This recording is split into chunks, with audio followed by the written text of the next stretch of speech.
Tonight, we're witnessing the swamp drain in real time, and the establishment is panicking. President Trump's DOGE task force has uncovered a staggering $260 million in wasteful contracts at the Department of Housing and Urban Development alone. Secretary Scott Turner isn't just talking about waste, he's eliminating it. $4 million was being funneled into DEI nonsense that had nothing to do with HUD's actual mission. Meanwhile, USAID employees were given just 15 minutes to clear their desks today. The bureaucratic bloat is being slashed, and the career government employees who've been living off your tax dollars are having meltdowns on camera. This is what actual accountability looks like, my friends. And the Trump administration is cutting government waste. And similarly, it's time to address aging skin concerns efficiently.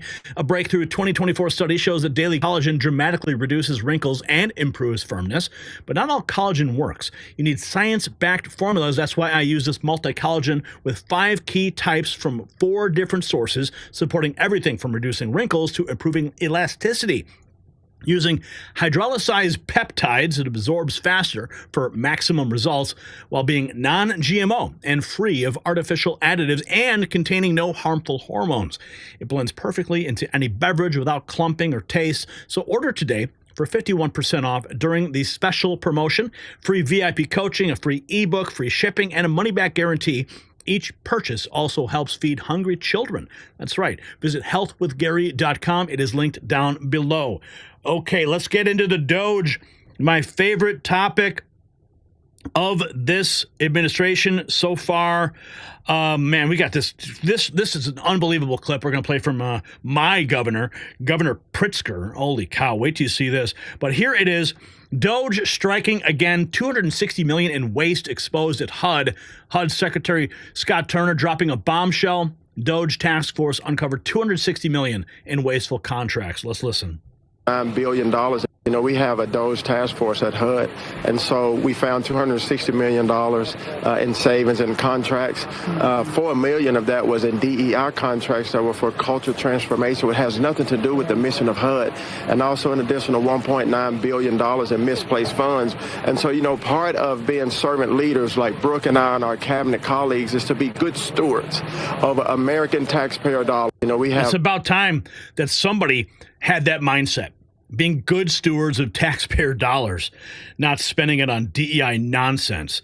Let's continue. We've got a lot to cover in this segment tonight.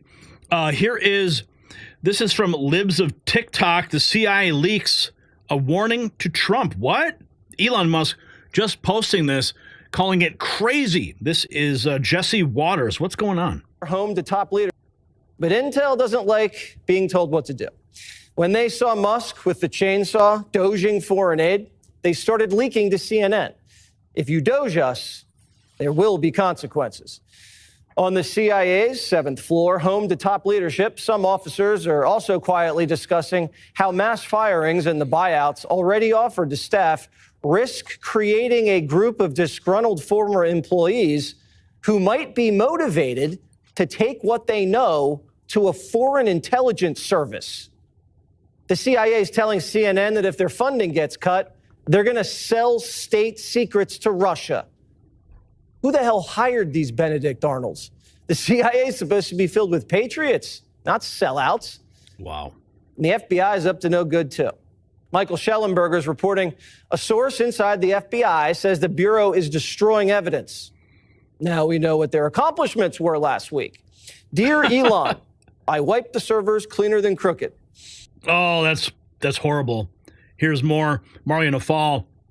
Here is the New York Times headline, The People Carrying Out Musk Plan at DOGE. New York Times targets DOGE employees. New York Times is putting the lives of DOGE employees at risk, exposing the people cutting the fraud, waste, and government bloat. He asks, why smear the people, saving taxpayer billions? Why push a hit piece instead of debating the actual spending cuts? They don't want transparency. They want to intimidate those dismantling the bureaucracy. This is not journalism. It's an attack on reform. But we expect nothing less from the New York Times. Here we have this from the U.S. Office of Personnel Management. This is an official account. It says here the retirement process for every federal employee involves a paper application, filing cabinets, and a mainframe in a mine until today. Remember that story about it would take them They can only do 10,000 or so retirements a day or a month, and then they had to go down some crazy mine. Well, here's the story behind the first digital retirement. Let's listen. There's About a week ago, the administration came to us with a challenge, something we've never done before. Process a retiree end to end digitally without printing anything to paper. The deadline? In a week. The retirement services team approached this with boldness, competence, and caring. This is their story. there's so many parts of retirement process where even one sheet of paper with one missing signature could slow down the process. Even if we start in a digital path, we have to combine that with many of the paper documents that already exist. Did you see that guy? Looks like he's working from home, right? One of those work from home government employees? Yeah. These 26,000 filing cabinets store 400 million documents. Welcome to the mine in Boyers, Pennsylvania. So this is what a case jacket looks like. It's a file folder that contains all the paper documents.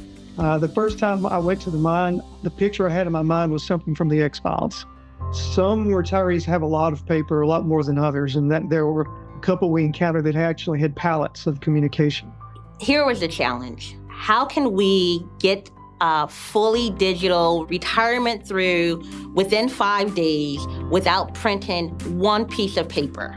We were asked, how long would it take to do this completely digitally? We gasped and said 7 months, maybe 12 months. But then we were asked, well, what if you had the full support of your team and the full support of leadership? How fast could you do it? We got it done in record times within 2 days without printing one piece of paper. We proved that it's possible, and now we're gonna figure it out, and we're gonna get this done for everybody else too. That means we can drain the swamp even faster. I love it. Here is what? Paul Zipula, USAID sent foreign aid to the Taliban. This is what the Democrat Party shamefully supports. What? Yeah, there's been instances of the Hamzi network in Sudan, Hamas, Islamic Jihad, Hezbollah, Kataiba Hezbollah, Hayat Tahrir al-Shams in Syria. Dozens of terror organizations have received indirect assistance from U.S. foreign aid. Wow. Could you elaborate a little bit on the mechanisms in place that are to stop foreign aid from going to terrorist groups, and why are they not working if we have any in place? Sure. And I would note that these are terrorist weaponry. You see some AKs, SKSs, some snipers, some clips, some clip carriers probably made in China, and I believe these are small landmines here beside right there. Let's use Gaza as our case study. $2.1 billion in American taxpayers' money to Gaza since October 7th when Hamas invaded southern Israel. USAID money was going in terms of an emergency use authorization to try to go to parties that USAID formerly had a relationship with in the Gaza Strip. They had to have been vetted by OFAC. They should have been vetted against the special designated terror list from the State Department and from other Treasury organizations. Waivers were granted because they said that there was an emergency use to have that money come in to Gaza, thereby jettisoning the usual typical screening procedures. As a result, 90% of aid that was going from the United States by way of its agents in Gaza ended up in Hamas-controlled areas. Wow. Well, that party's over too. Here's more. Nicholas Balazi, former U.S. Transportation Secretary Ray LaHood, who served in the Obama administration, says he supports Elon Musk and DOGE upgrading the FAA air traffic communication system. Including myself. And I've read that a DOGE may be getting into the FAA system to make some reforms and some changes to the air traffic control system. Do you want to see that happen? An agency, like an outside agency, do that? I think this. I think many of us, including myself, worked very hard on next-gen technology. That's what it's called. The technology that the air traffic controllers use to guide planes in and out of airports is antiquated. And it takes a lot of money to really get the best equipment possible. So I give President Trump and Sean Duffy, the Secretary of Transportation, high marks for placing a high priority. You got to get the money, you got to get the best technology, and you got to get it in place. That's what the air traffic controllers need. So there are updates that you think need to be made. Pardon me? There are some updates that need to be made. I've read that it's pretty... It's a 19th century system. We need to get into the 21st century with our technology. These air traffic controllers, the flying public, deserves much better. Do you think Musk, with his experience with SpaceX, would be a good person to take a look at it at least and make changes? I think he understands the issues of aviation, and I think he understands the issues of safety in aviation, and he knows we have an antiquated system. And you know, President Trump has talked about it. I give him credit on this. They know what the issue is. They got to find the money to make it happen. And of course, they're saying, oh, Elon Musk, you're firing all these people at the FAA. And then Elon Musk goes and posts this. There's a shortage of top-notch air traffic controllers. If you have retired but are open to returning to work, please consider doing so. And he got roasted on X for posting this because he fired all these people. Yeah, but he didn't fire air traffic controllers, okay? People directly related to, you know, moving the planes around the country.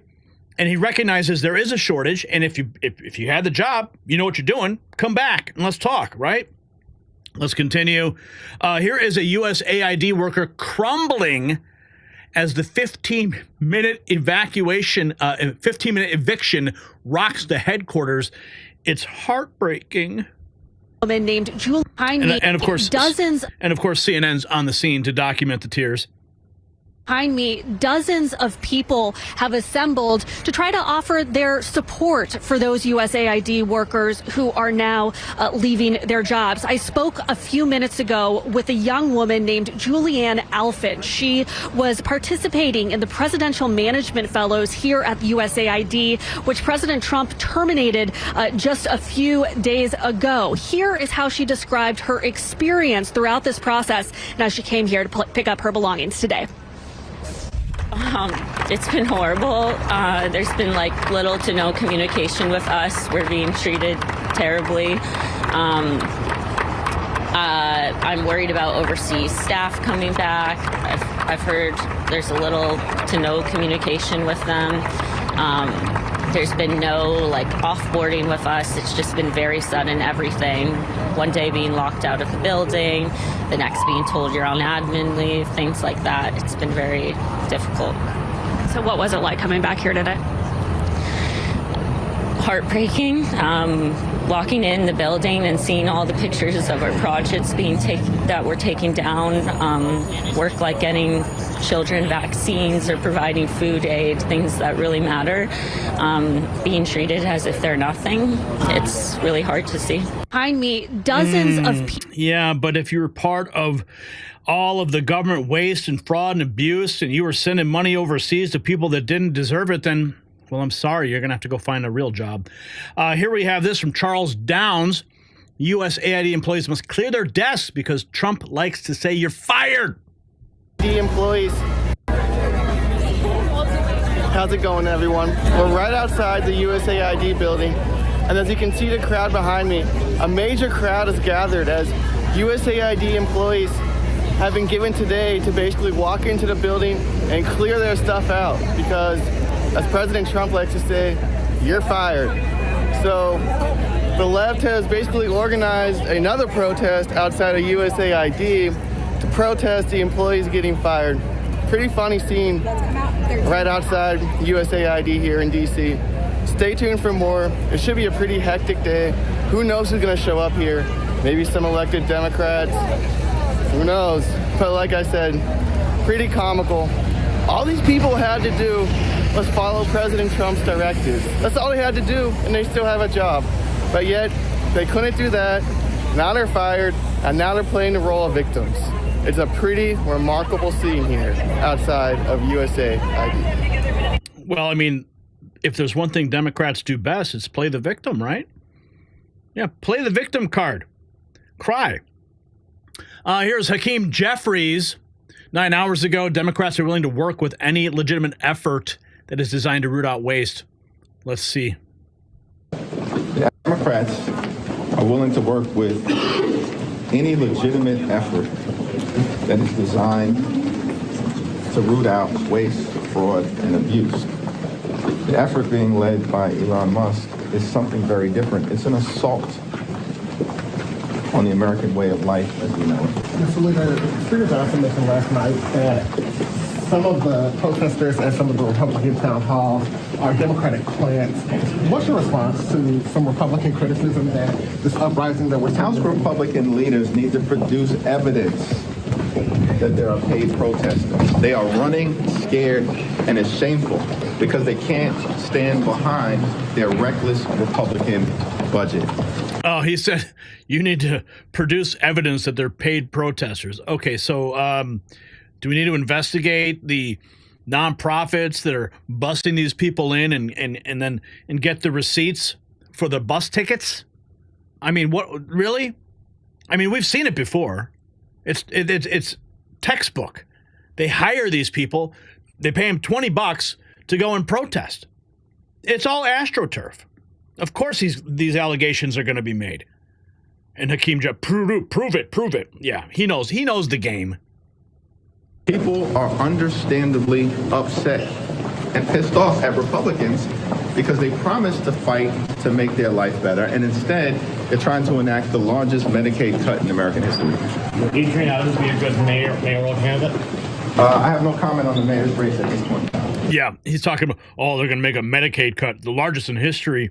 More fear-mongering from Hakeem Jeffries, dime store Obama.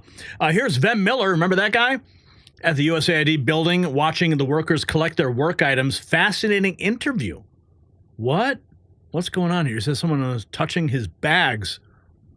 Keep us safe. Yeah, we appreciate the work that you've done. We're going to keep fighting. This isn't happening in the dark. We're here. Americans are here watching what's happening. Are you social media?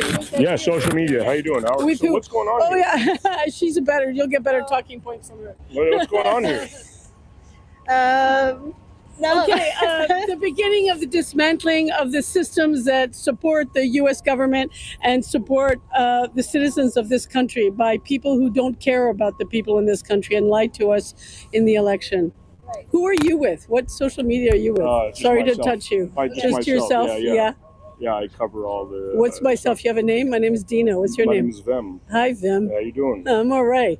Okay. So what's going on today? Why is everybody out here? 1,600 people have been fired, basically unceremoniously, from USAID. Without cause, with false accusations of fraud, waste, and abuse by an unelected, not nominated, not confirmed Nazi billionaire. And he has come in and been given the keys of the president to destroy our institutions. So I'm curious, could you name some of the things that's being done that's wrong? Going into the Treasury Department with people with no security clearances and getting on the computers, collecting Americans' data. Yeah. Coming into USAID, doing the same thing. Going over the... What I don't understand. What are you worried about? I'm not worried. I told you who I am. Who are you? My name is Vem Miller. Yeah, and what's your social media handle? I mean, does it matter or what? Well, you're asking me. You can look me up, Vem Miller. I'm very Okay, public. I'm doing it right now. Yeah. How do you spell Vem? Is it like just because I'm not... Oh, yeah, they're going to look up Vem Miller, and they're going to find out what happened when he was... Remember when he was accused of being an assassin of President Trump? Yeah, search up his name. Let's see what happens.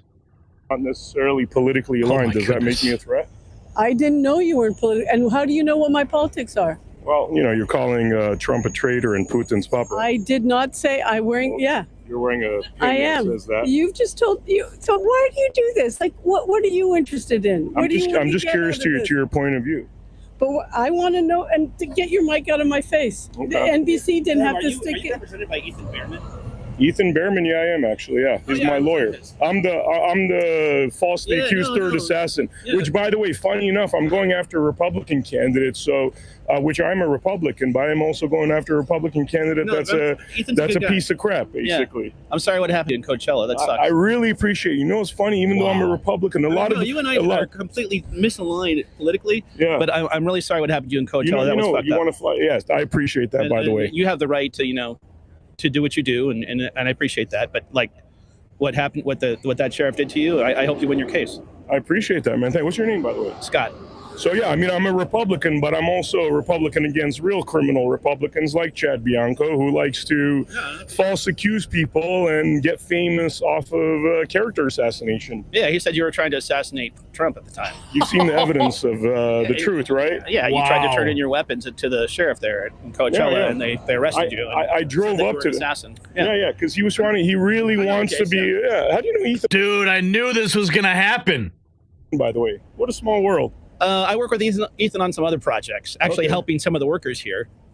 So in this weird way, you and I are connected via a lawyer to the same kind of thing. It's just that you're approaching it from right wing and I'm approaching it from, I mean, I used to be a hardcore Democrat too. I'm more approaching it from the, I would like to think, personal liberty, constitutional rights, Second Amendment, First Amendment. I'm a media guy. So whenever, back in the day, I used to think Barack Obama was pro-Constitution and I actually supported him. I was. Okay, so check this out. I'm going to go ahead and repost this. There's about 5 more minutes left on this, but you can go watch it on our X account, Ben Miller. Damn, dude, I knew that was going to come up. I knew it. Holy cow, man. He's got some balls going out there. God bless him. Here we have this. Breach Democrat Congressman Jamie Raskin, a USAID recipient, they state. This is from Real Robert. The U.S. Agency for International Development provides humanitarian and development assistance for global communities. Well, let's just hear what he's saying. Oh, wait. And he was quote tweeting Elon Musk. What's going on? Musk about and talking to, my friends at Democracy Defenders and other lawyers about is, could there be a nationwide class action lawsuit to follow up on last week's victories against Musk, against the Trump administration for this breach in computer security and the data of all American taxpayers? It could be a class action suit on behalf of all Americans. If the Proud Boys and the Oath Keepers want to opt out and they don't want their part of the money for the contamination of their data, fine, they can opt out. But really, it's a suit on behalf of everybody because that's our information. It doesn't belong to Elon Musk or his little midnight crew. It belongs to the people, and the government has to hold it in trust. Now, there's specific statutes which say that information can only be accessed for tax purposes, for the purposes of the internal revenue system, and for no other purposes. What are they using that information for? Oh, quit crying. Quit crying. What else have we got in the lineup here? Commerce Secretary Howard Lutnick announcing plans to use the Postal Service to conduct the census instead of wasting billions of dollars. So the concept was I'm sitting with the president and the costs of the post office are like it loses $7 billion. And he said, can you do something with it? And I said, sure. So I saw him the next day, goes, okay, what do you got? He gives me the whole 24 hours to figure it out. And I said, well, the Commerce Department does the census, and we spend $40 billion every 10 years doing the census. And that means we hire 625,000 people, and they go and they rent cars and gas, and you pay them food. And you know what they do? They go to every household in America and count the people. What department do we already have that already employs 625,000 people? It's got cars, already has gas, goes to every household. Can you imagine saying to your postman, can you count the people in the house? What day could he do the census? Monday? Could he double check it on Tuesday? How about Wednesday? He goes every day. So we can only save $40 billion or $4 billion a year, and we'll do a better job. And you know what else we can do with the post office? They can go to your house when you have a baby and give you the form for Social Security. And the 20,000 Social Security offices that we have, we just don't need them.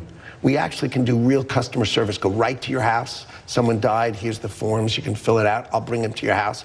Customer service. Why? Because we've got those people. Let's use the assets of the government to make us better and save us money. We can be smart, you know. We're loud. So wow, that's totally profound. I mean, totally genius. Using the post office, who's already going to your house every single day, instead of paying all the census workers and the Social Security workers. Holy cow. I mean, common sense solutions. This is mind-blowing what's happening right now in this country, folks. I am so excited for it. Okay, here we have, let's see, man, there's so much to get to here. Okay, let's go to this. This is Sarah Roberts, who called for the elimination of Elon Musk, got a visit from the FBI. What happened? Well, she commented. We have a major update. 2 parts. Remember this lady? Elon Musk. Like, when you X him, that's a sad some motherfuckers. Well, she commented from a new account that has now blocked me and said this. As I told the FBI last night, I've never even owned or shot a gun, and I'm from Atlanta. Luckily, I don't have to be stuck in Atlanta traffic anymore. So it turns out she was wrong. You don't have enough people to even investigate me at this point. They did have enough people to investigate her. So it turns out U.S. Attorney Ed Martin, who is the prosecutor for President Donald Trump in D.C., posted this to X. Duly noted. Thank you for letting us know. We'll put you in the system. Talk to you soon, ma'am. So to everybody submitting this to the FBI, you can stop flooding their tip line now. Looks like they've got it covered. If that new account was actually her commenting that has blocked me now, we know that she has had a visit already. And it seemed to garner the attention from U.S. Attorney not yet confirmed yet, Ed Martin. Hey, what is it you liberals always say? Freedom of speech, but not freedom of consequence. Also, I don't think direct threats fall under that. What do you guys think about all this? Let me know down below. Follow. That was awesome. Okay, we got something from Kevin O'Leary. Government waste exposed. Why we need KPIs for Washington. Let's see what Mr. Wonderful has to say. People did 5 things. Not a threatening email, didn't threaten to fire anyone. But here's what Hakeem Jeffries said about the email. Elon Musk is traumatizing hardworking federal employees, their children, and their families.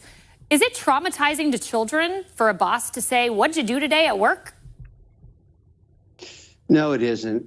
You know, people hate change. They hate disruption. They hate any movement from the status quo. And that's exactly what's happening everywhere. We're starting to question, for the first time in a long time, how government works, what metrics we have to test its success or failure. And these are uncomfortable things for people, but the majority of the population wants to see this happen. They've elected a leader with a majority mandate and a popular vote mandate. And of course, as you start to implement this, you get a lot of friction. But in the private sector, if I can't contact an employee of mine after 2 days, I have to ask, are they dead? Where are they? That's unheard of. And you can't do that. I mean, you need to communicate and you need to get the feedback. So this all started over the weekend regarding emails going out to employees. There's nothing wrong with asking, what are you doing? I do that all day to many, many people. And I expect a response, and the CEOs I work with expect a response. This is all very good, and I understand the angst out there. And I have to tell you, you know, I work with Democrats and Republicans because I'm an investor. I don't have the choice to be partisan in my investment. I have to work with everybody. You mentioned Carville earlier. He's got a different problem. Democrats are, excuse my French, are really pissed off about the $1.5 billion they lost in this election. Mm-hmm. They want accountability on that too. The large donors are pissed. Oh, they're very angry, and we'll be getting to that in just a little bit. You know, I noticed 2 things going on in the polling with DOGE. I've done a deep dive, and in principle, there is support for Elon Musk and DOGE and the idea of cutting spending. There is, and I put that information up.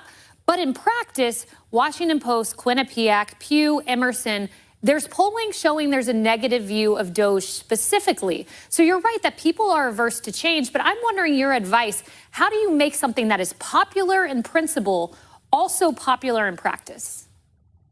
Well, part of the problem is Elon is an enigma. He's a unique individual. He has extraordinary executional skills. However, when you hold up the chainsaw, it's a little alarming. And I get it, but I would argue to everybody, understand that this extraordinary individual has an amazing track record of executional skills. Why wouldn't you just let him do his thing? And maybe you just don't like the social media around it. But those images are jarring. I get it.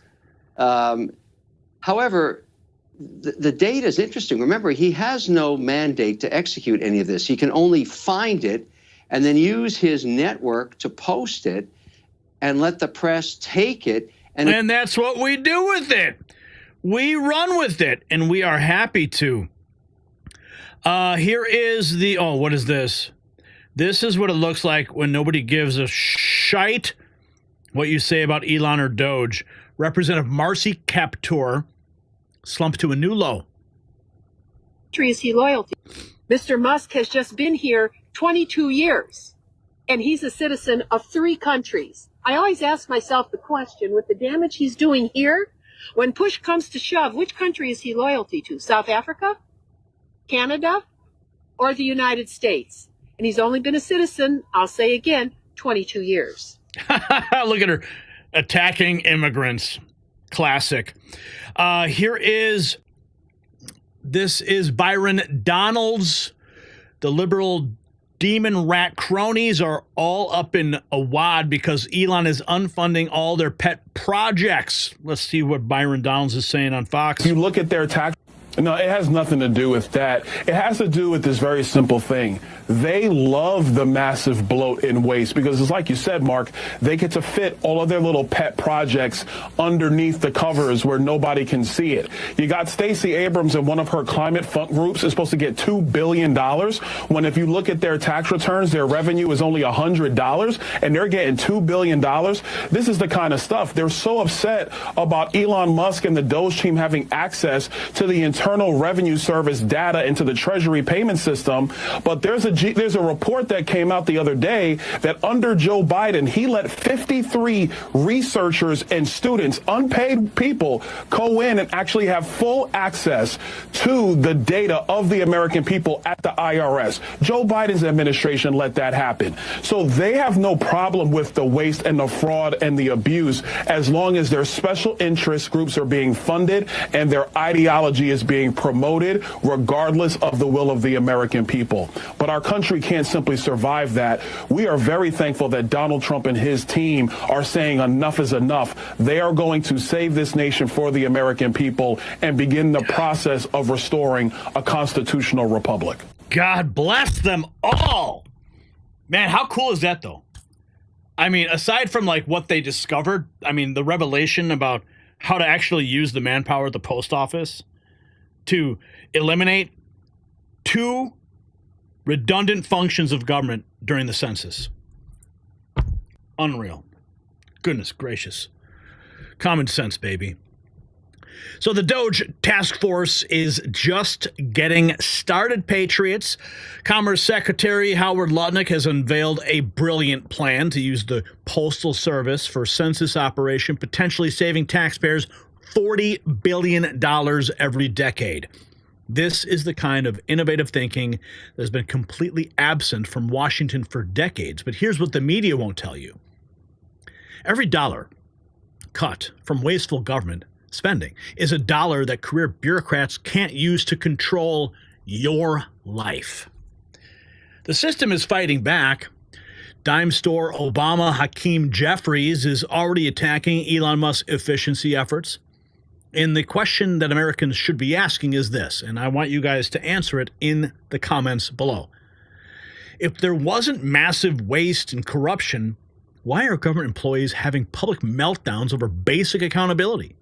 And where your support for government accountability with our exclusive Next News Network swag, it's linked down below at shop.nextnewsnetwork.com.